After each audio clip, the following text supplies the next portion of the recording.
Hello, everyone. A warm welcome to this exclusive fireside chat with two industry leaders. I'm Pooja Potra, Senior Content Lead, EDHR World. This fireside chat is a part of a thought leadership series on mapping the business impact of learning. And I'm delighted to introduce my two co-speakers. One is Roshan from Quest. Roshan Joseph heads Learning, Leadership Development and Succession at Quest Global. She joined Quest Global in the year 2012 and is responsible for creating an environment of learning and growth.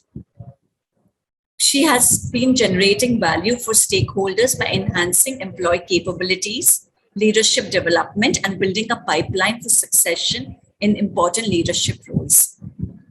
We also have Dallas Krishnan, MD Coursera Enterprise, India, and Australia and New Zealand. Dallas believes in enabling enterprises and universities to learn without limits through the Coursera platform. In his view, the power of lifelong learning and upskilling is critical to the digital transformation of companies. He has worked for leading organizations like Salesforce, Amazon Web Services, IBM, and SAP. He has worked extensively across India and APAC markets. Welcome both of you, Roshan and Dallas, to this fireside chat. So my first question is for you, Roshan. What are some of the major skill requirements you see today, and how do you keep up with the pace of change of technology and the shelf life of talent being so short? First of all, thank you for inviting me, and pleasure to be here on this fireside chat along with you and Dallas. To your question, Pooja, we are a global product engineering, life cycle services and digital solutions company. We have customers in 7 verticals. The technology needs of our customers are very diverse, and they encompass everything from legacy to state of the art. And if I were to talk about some of the technologies that we work in, C, C++, embedded, .NET, Java full stack, AI, machine learning, cloud, data analytics, etc., right? There is technology needs which are changing very rapidly, and there's also some things which are very universal and have not changed much on the engineering side. So namely engineering drawing reading, or GD&T, which we call as geometric dimensioning and tolerancing, or FEA, which is finite element analysis, to name a few. See, the fast pace of technology was always there. It's just not new. What is new today is the challenges that the present context brings to the table, which is, we are remote, and of course the attrition, which is so widespread, adds to the entire complex landscape. For us, employees have access to content, mentors that they can reach out to. Besides the self-paced learning, we also augment learning through virtual instructor-led sessions, which are either run by internal or external faculty. We also proactively identify training the requirements and train employees on the skills that are required so that they can be deployed faster. We have various initiatives running, such as cross-skilling, multi-skilling, which gives employees direction to build, which gives employees direction and also helps us in building a pool of competent engineers who can switch between different technologies. We also believe in providing employees to experiences which really stretch them and which help them further their understanding of various technology landscapes, etc.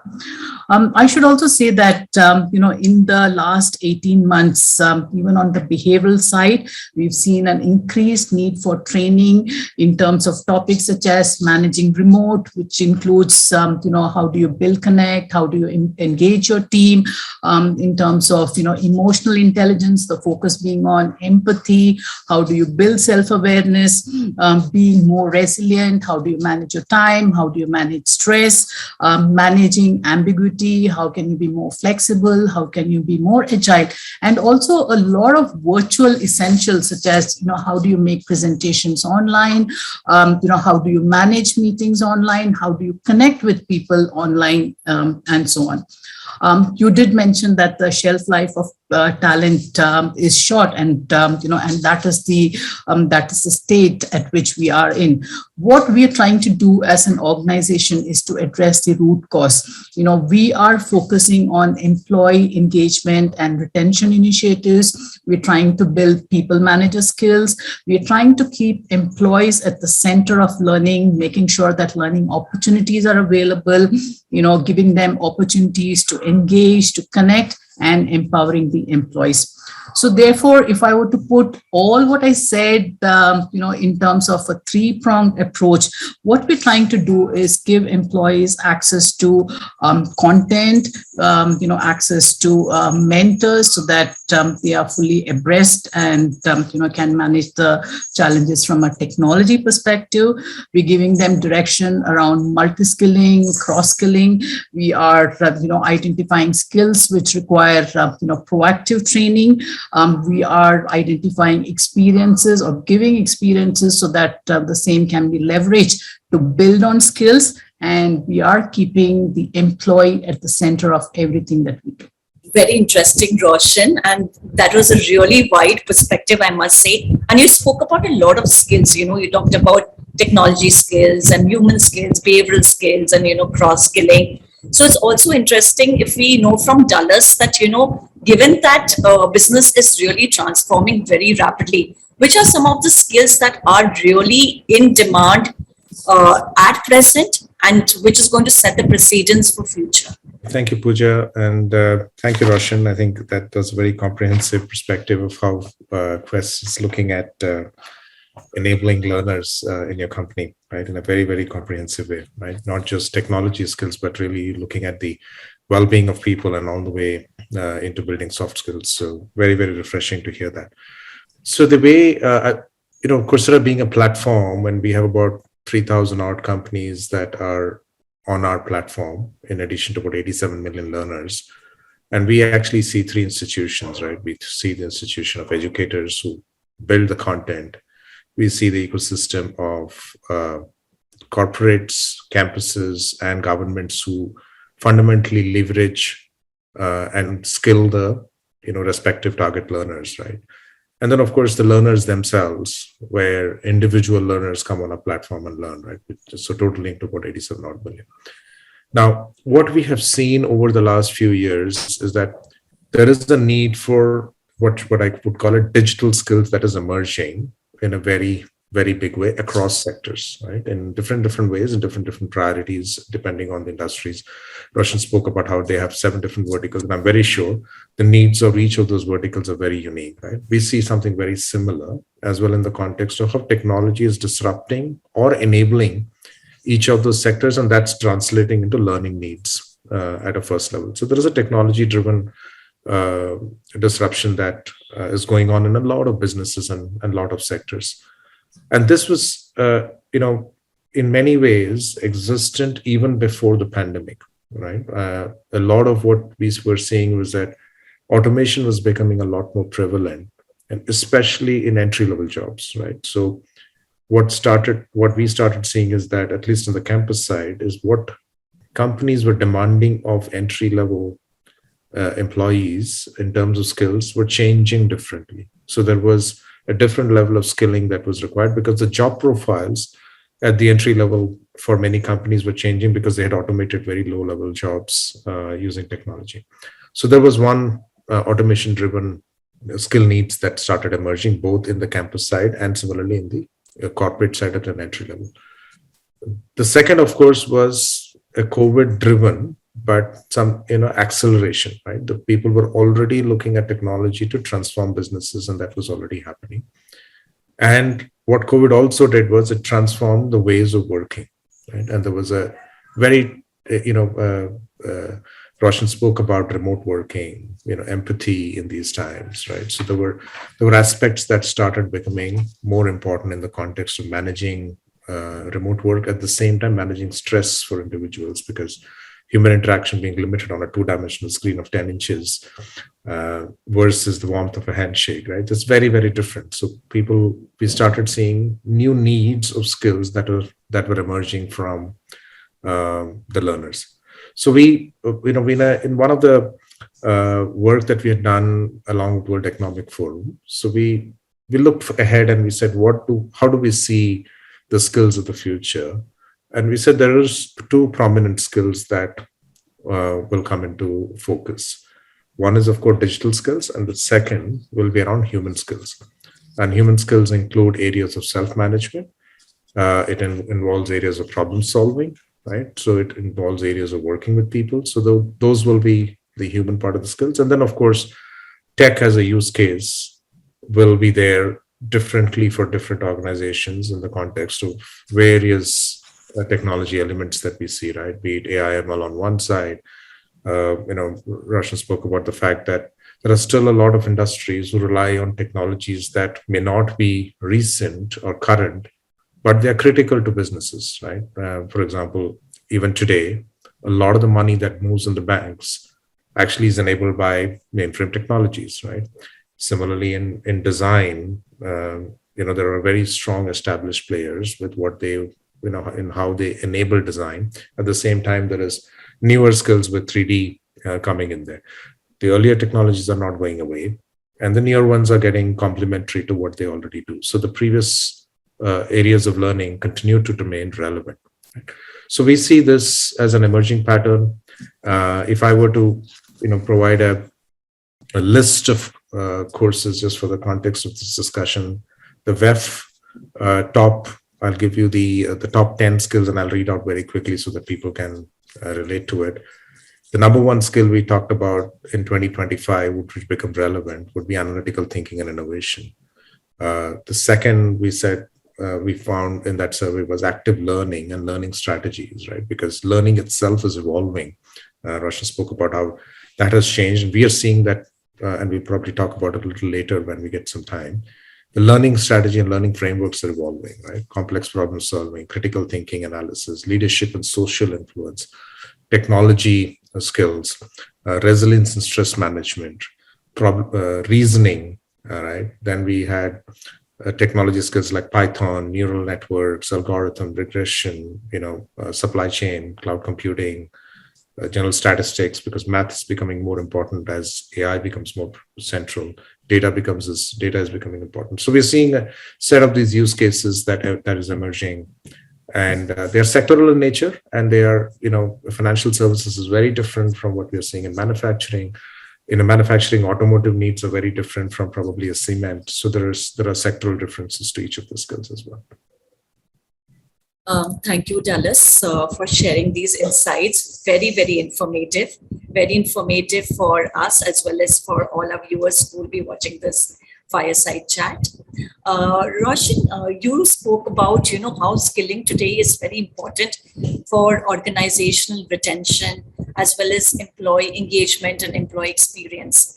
Of course, you need these, a huge comprehensive amount of skills to even carry on the part of innovation and, look differently to each and every business processes. So what is your ongoing strategy for continuous learning? How have you developed a learning platform? And, what does your entire learning function looks like? So, Dallas really gave some interesting perspectives. And as he was speaking, I was checking what are some of the things that we are working, are we in alignment? And thankfully, spot on in terms of, the criticality of certain things that he spoke about. To your question, Pooja, for us as an organization, continuous learning is a culture pillar. We are expected to follow irrespective of, the chairman and the founder to the last person, to the newest person, newest employee who's just stepped in. We believe to pursue knowledge and that value will follow. And again, I go back to what I mentioned earlier, while technical upskilling is quite important, we also focus equally on behavioral and leadership skills, and we constantly endeavor to develop both. For us, learning is not the, responsibility of me or my team. there's an organization ecosystem that works together in creating opportunities. And I'll talk about a few, in terms of examples. So we run global hackathons, and these are facilitated by our Office of Technology. And what we do is, we have, we are a global company, so we have teams from across the globe coming together. Pandemic really helped us accelerate leveraging this particular aspect, because earlier it used to be run in physical centers, but now it doesn't matter. So that's an advantage because of the pandemic. And in this process, diverse teams from across the world come together. They learn new skills, they interact with peers, and then they solve problems. These hackathons also give opportunities to senior employees to mentor these particular teams. So you see, both parties are learning. There's no positional power involved. These are employees from different teams who kind of get together to solve either customer problems or any challenges that we're going through at this point in time, or just to do some blue sky thinking. We also have something called technology demonstrators, or short form, in which what we call as TEDs. Here, employees get trained, they work on proof of concepts, and these are proof of concepts we showcase to the customer. And when they fructify, they get an opportunity to work on exciting projects. We also have, for the last 2 years, we've been running something called Insight webinars, where, junior employees as well as senior employees, they present, they present or they showcase work which is cutting edge, or it could be with respect to new technologies, etc. They speak for 20 minutes, and then, the audience ask them questions. They get an opportunity how to present very crisply. They get to know how to answer questions, and the audience also gets to learn, and all these sessions are recorded and posted in a repository. So anyone at any point in time can go and access and look at that. And today, as we speak, I think we've quite a bit, it's one every week. So you see there's quite a bit that we have accumulated over the last 2 years. We also run a yearly exercise where, called the technology symposiums, where the best of solutions are showcased, and you have the presenters talking about what worked, what didn't work, challenges, etc. And through this, you are again connecting audiences, whom to reach out for particular solution, the kind of things that have worked, challenges, and it's always an opportunity to learn from both success as well as things that have not worked.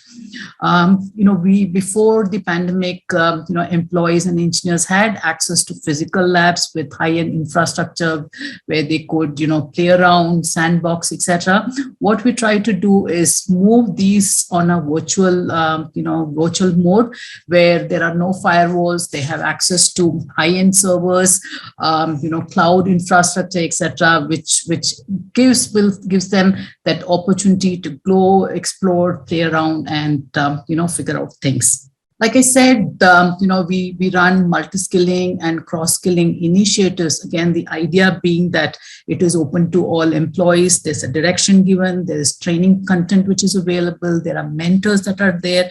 And this whole targeted learning direction, which finally helps people move from, one technology to the other technology.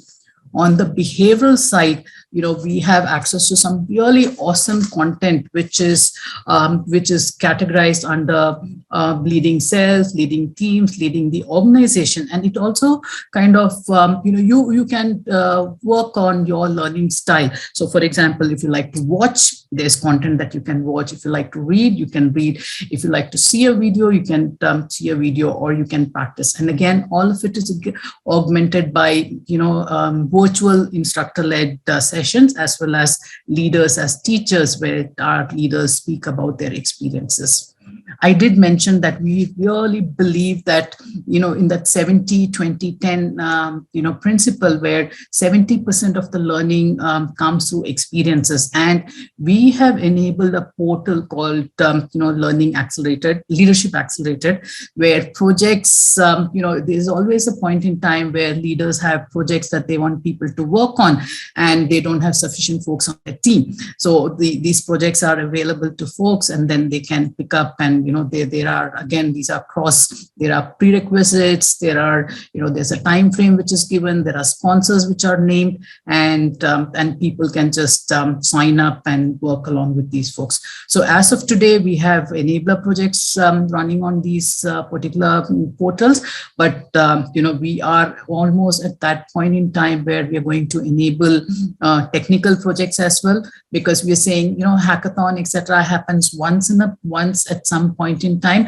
but we want innovation, etc., to be a continuous process. And folks who are interested to, there are sufficient and more problems or challenges out there, and it's always good to leverage employee skills. Also, over the last 18 months, we have initiated multiple connects and conversations with leaders. The idea being listening to experiences, connecting, asking questions, learning from experiences, learning from leaders absolutely make a big difference. And that's what how the entire how we've kind of wired the ecosystem to help multi-skilling, and of course multi-skilling, cross-skilling, and of course, like I mentioned earlier, proactively identifying skills so that, before the actual event or the requirement comes through, you have a set of people trained and that they are easily deployable.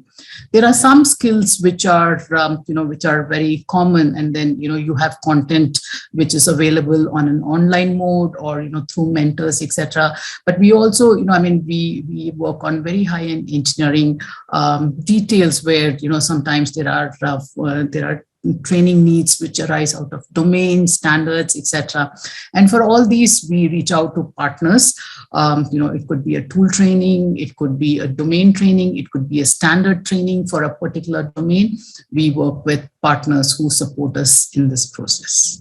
Very insightful, Roshan, again. And, it really looks like a very, very solid foundation you've created to, erect and have develop a learning ecosystem. And I should mention, Pooja, it's not me, it is the learning ecosystem, Yes. including the leaders, including the employees, including the different functions who kind of work together. And, the focus is always on our culture pillar, which is continuous learning. Amazing.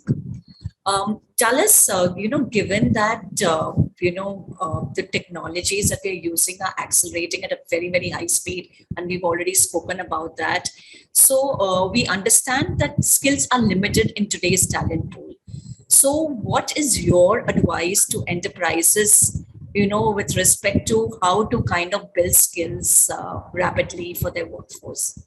I think, Pooja, this is a very, very relevant topic, because now when platform-led learning comes, it also comes with another aspect, which is the confusion of choice, right? So, that's especially at a learner's level. There was a study that Gartner did, and they actually came back and said the training effectiveness actually went down in a situation where curation was left to the individual, right? So you can put out a catalog and leave it to the leader. The second part is, if you leave it just to the leaders, they spoke about the fact that sometimes a learner is just focusing on his personal development, but that skill and may or may not be relevant to the role that he is working on, right? And hence impactful to the organization.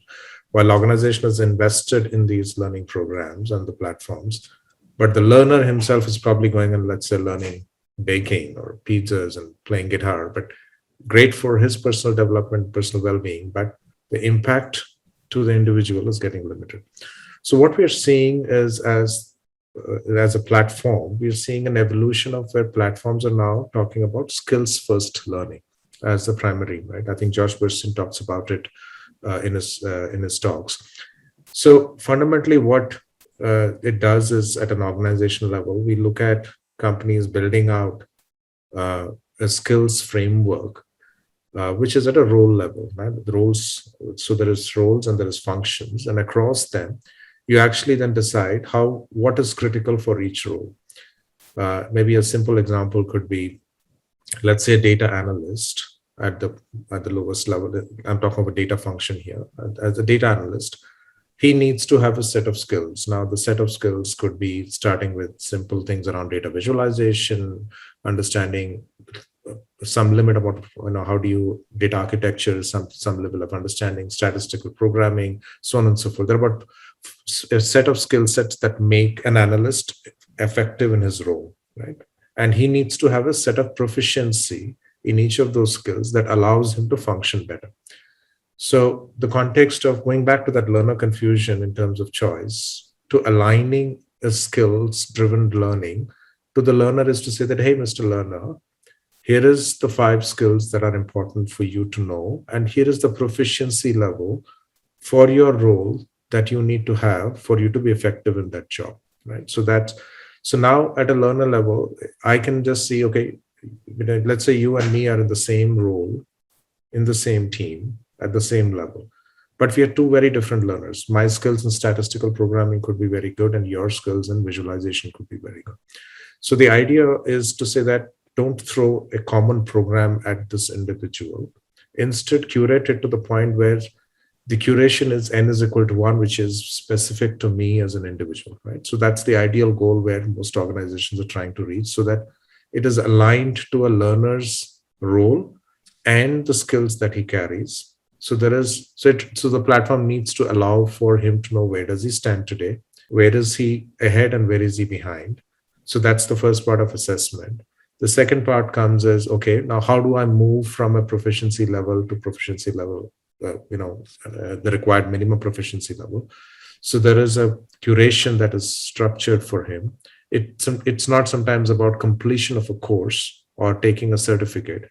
It is about covering certain topics, doing a hands-on project, and and then doing a submission, which allows for them to be assessed for that. It could be somewhere in the middle of the course. He gets that and he could hit a proficiency level. So that's the trend that we're seeing. Organizations are moving into more role-specific skilling and a learner-specific curation, right? So but it's an evolution, because you can't just start off immediately. So what we have done at the Coursera platform is that we've created a set of academies, right? So we have about 6 academies. They're focused, and they are typically focused on the core areas where we see demand. So we have, in the technology areas, there is a data science academy, right? So starting with simple needs like data literacy, to an upskilling, to a reskilling. These are the 3 typical things that organizations do, and across roles. So there is a framework that allows for this to be deployed. There are about, I may be wrong here, but about 80 odd skill sets that are predefined. So organizations can straight away adopt that and say, you know what, here are the number of skill sets. Here is how it is aligned to my organization. You can curate your own skill sets. You can combine a set. You can decide your own proficiency level. For my job, somebody who's in the data science team, I want him to have a proficiency at a different level, but somebody in maybe development area, maybe his data skills, I can proficiency move lower. So you can actually structure that. So that's one thing that the academy allows you to do. Now there is data science, there is cloud, there is IT, there is cybersecurity, there are functional areas like marketing and finance. And then another one, which was virtually music to my ears when Roshan, you spoke about leadership areas. So we launched last month a program called Leadership Academy. That was the latest academy that we added to it. And it had 4 areas of coverage. We said, lead yourself. No, I'm repeating you, but it's truly exactly what we are. It's leading teams. It's leading the organization. The only other 4th dimension that we had is leading transformation, because we're starting to see some skills like agile, some design thinking. There are skills that are important in the context of transformation that are becoming important across levels, right? In all the 3 dimensions. So these academies then allow organizations to deploy skill sets faster. There are about 400 skill sets that we've already defined. So the virtue of being a platform and working with 3,000 odd organizations, that you have prior knowledge, you're building a compendium of skills. We know which industry is in what level. So there is an industry view. It's anonymized for a customer. So no customer data is shared, but we know here is what is happening in this function in this industry. So you could then program your skill sets and your skill journey on that. So that's a big shift that we're seeing, where learning organizations are pushing away from classic metrics like learning hours and course completions to more specific role-based, skill-based learning. So that's a trend. That's the evolution that we see today. These are indeed valuable insights, which every viewer and listener will really benefit from. And I feel, skill-first learning is not nice to have, but it is the need. It is a business imperative today. So with that, we come to an end of this interesting fireside chat. Thank you, everyone, for tuning in. Have a great day.